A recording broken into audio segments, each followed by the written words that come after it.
All right. So as you guys know, my name is Caitlin. Today I will be presenting an informative speech on the topic of foster care. As you can see, we have 6 adults present for this presentation.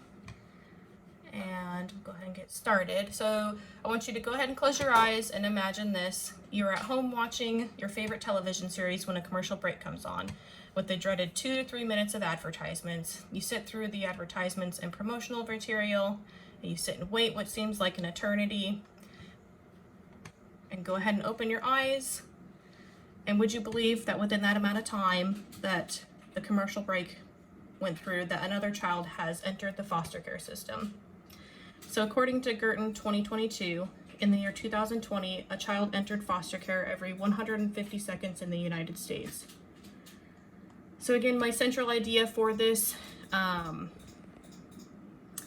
paper is on foster care. Sorry, I'm trying to switch my camera around here.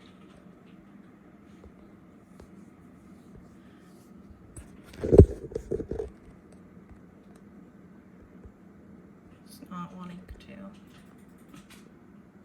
to. Okay, just do that.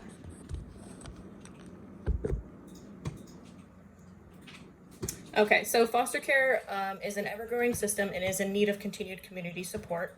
For my credibility to speak on this topic, I've worked as a CASA, or a guardian ad litem, which is a representative appointed by the judge within the court system to represent abused and neglected children who are placed in the foster care system. I've provided respite care to children within the foster care system, and then I also have family members who have personally gone through the system or are caring for children who are in the process of the system. Now that I have introduced you to the topic of foster care, I'm going to tell you a little bit about the history of foster care. So the earliest documentation of children being cared for in foster homes are mentioned in the Old Testament. And it was not until the 19th century that children's needs were seen as a societal problem in the U.S. And again, that was when the poor laws were invented in England, and we actually adopted it from them. And then I'm not sure if you've heard of the orphan train, but that was just a train that would travel across the U.S. and they would present children that were available for adoption at that time. And so that was kind of like the advancement of, or beginning of, adoption and foster care.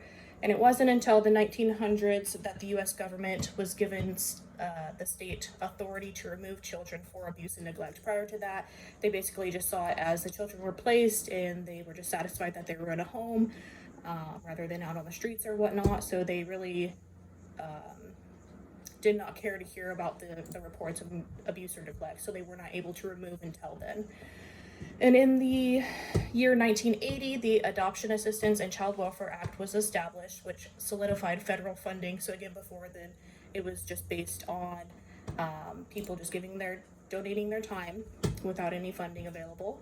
In 1997, the Adoption and Safe Families Act was established, which added stricter limits to the amount of time a child was allowed to remain in foster care before adoption or reunification. So again, like in today's age, we see where parents will have to go through so many different court-ordered restrictions prior to being able to be placed back with their families to ensure that it's a safe environment for them. Now that I have told you about the history of foster care, I'm going to tell you about why foster care is needed and where children go once they are removed.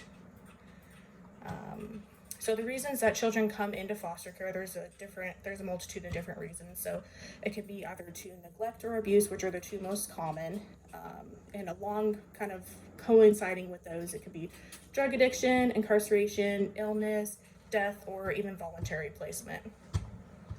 So as far as a statistic, according to the FFT in the year 2002, they had reported that neglect is the most common reason within 76% of cases that children entered the welfare system. This was followed by physical abuse at 16% and sexual abuse at 9%.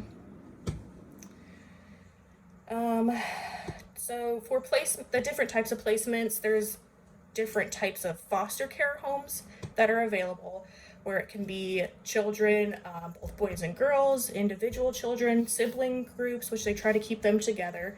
It ranges within ages from newborn up to teenagers before they're considered to age out of the system, which at that point they can stay within the system within different types of programs so that they are still provided as a, property of the state still so that they can receive assistance.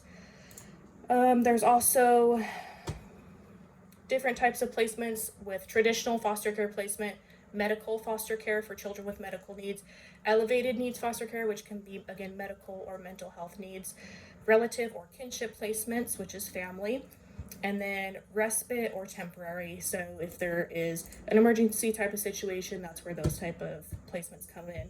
And then strictly pre-adoptive homes where the state knows that there's no potential of the child returning back to their original placement. Other type of placements include group homes, institutions, lockdowns, or children that are considered runaways. Now that I've told you about why foster care is needed and where children go once they are removed, I'm going to tell you about the ways that you can provide support or become involved. So specifically, to become a foster parent, there's a couple different requirements that you have to meet. And again, this is specific to the state. So this information is what I had found when I had received some information when I was considering becoming a foster parent through the Children, Youth, and Family Division in New Mexico. So according to their requirements, you had to be 18 years of age, be a New Mexico resident, pass a criminal background check, and receive clearance by the state Central Registry of Abuse and Neglect, be in good physical and mental health, have a stable income, willing to participate and complete in the free trainings, which is about a 3 to 4 month process, and then be a part of the children's professional team and advocate on their behalf. And then another thing that a lot of people aren't aware of is that you need to be willing to work with the child's birth family, because their number one goal in foster care majority of the time is reunification, is what they like to see, which is pretty difficult for a lot of foster families to try to understand and try to work with those birth parents once you see what the children have been through. But everybody deserves that opportunity. You can be single or married, and you can own or rent your own home as long as it's a safe environment for the child. Another way that you can become involved, again, is as a court-appointed special advocate, which is what I did to represent children in court, or a guardian ad litem.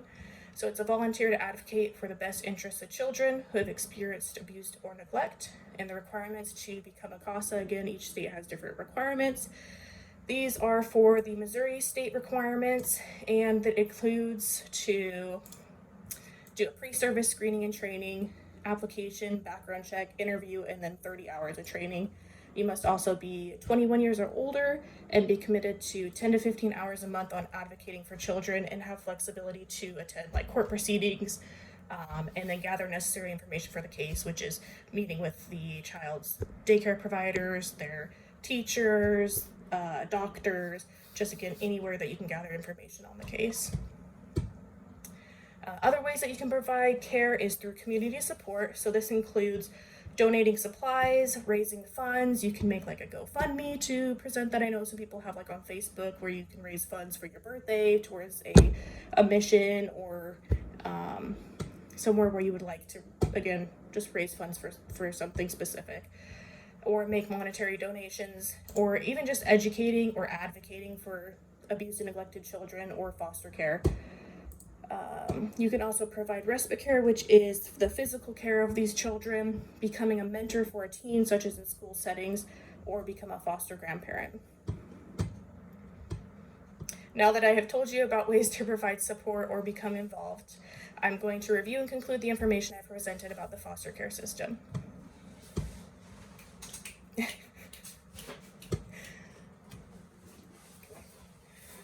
Foster care is intended to provide a child with a home that is safe and secure from fear, abuse, and neglect. There are several options available to support a child in the foster care system, either mentally, physically, or financially. And then I will just close by stating that in the end, we only regret the opportunities that we did not take. And are you willing to make a difference in the child's life? So that is the end of my informative speech. I appreciate you guys sitting and listening through with the technological struggles that we had at the beginning here. But I will go ahead and close on that. So thank you so much.